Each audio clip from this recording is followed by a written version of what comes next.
Most founders think that they need a massive audience, brand, or reputation before they get a reply from a famous or successful person. But that's not true. At least I got to interview or connect with successful entrepreneurs who are doing more than 7 figures in revenue, or famous DJs and rappers who have millions of followers on social media. And that worked even before I had an established brand. And in this video, I'm showing you the 6-step framework which I used over the last years to connect with high-profile people without spending a cent or being cringe. And whether you're searching for a mentor or advice, or you are searching for collaboration or potential new customer, or just want to connect with high-profile people, this framework works because it values human connection over automation. All right, let's dive into it. All right, so the first step, and probably the most important thing so you don't waste your time, is to find the right platform to reach the people you want to reach out to.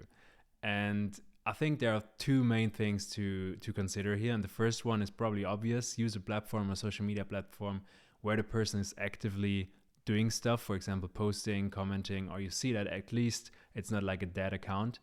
And the second point, and probably the most important point when it comes to not wasting your time, choose the platform where the person has less followers than on others. It's probably obvious, but for example, when I reached out to musicians during the time I was building a music platform startup, I mostly reached out via SoundCloud because there are also some famous musicians there, but they have less followers there, which probably means that their inbox is less crowded than, for example, on Instagram.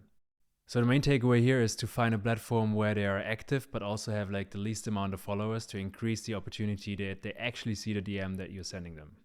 The second step, or the second rule that I figured out during the last years, is to don't waste your time reaching out to the unreachable people, but instead look for people who are open to connect. So even if there are like best-selling authors, successful entrepreneurs, successful musicians, there are some people where you can sense that they're open to exchange with their fans or followers, or with you in that case. And a nice example of a person who's actually open to connect with his followers is Derek Sivers, who's like known worldwide. He's a successful entrepreneur who sold a company for multi-million of dollars and is also a guest in a lot of known podcasts. And the funny thing is, at the end of each of his books, for example, in that one, you can read a line where he says, okay, if you want to connect with me, you can just write me an email. And I did this a few years ago and he actually replies. So it's quite nice to spot those people who are actually willing to connect with their community. Another example is Nick Cray, who wrote this book here, also quite famous, popular dude, which also writes in his book that if you want to connect, you can write him an email. And spotting those persons makes it a lot easier for you to reach out to them because they have like a initial willingness to reply to their fans, followers, or readers.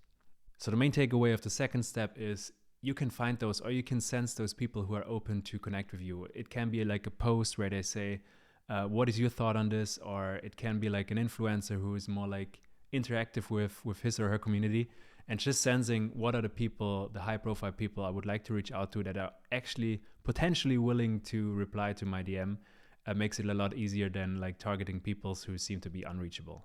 The third step is the transparent why.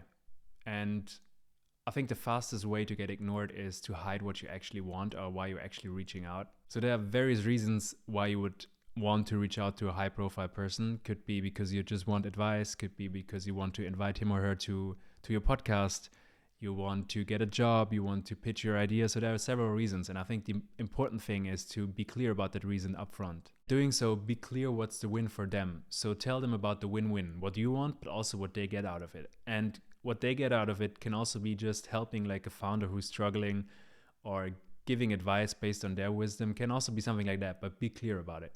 In my first startup, during my time at Google, always when I reached out to people, I transparently said why I'm reaching out to them. So I did not hide anything behind them, so that if they answer, they get an offer or they get something that I want to sell them. So being like very honest from the beginning is like a huge boost, at least in my experience. All right, the fourth point is about authenticity and admiration. And it's probably the most important thing because you don't want to sound like a template. You don't want to sound like AI nowadays. You just want to be like an authentic human that is interested in the person and knows the context from the person. You probably also know it by yourself. If somebody's reaching out to you and it looks like a template, you don't reply or you don't even care about the message.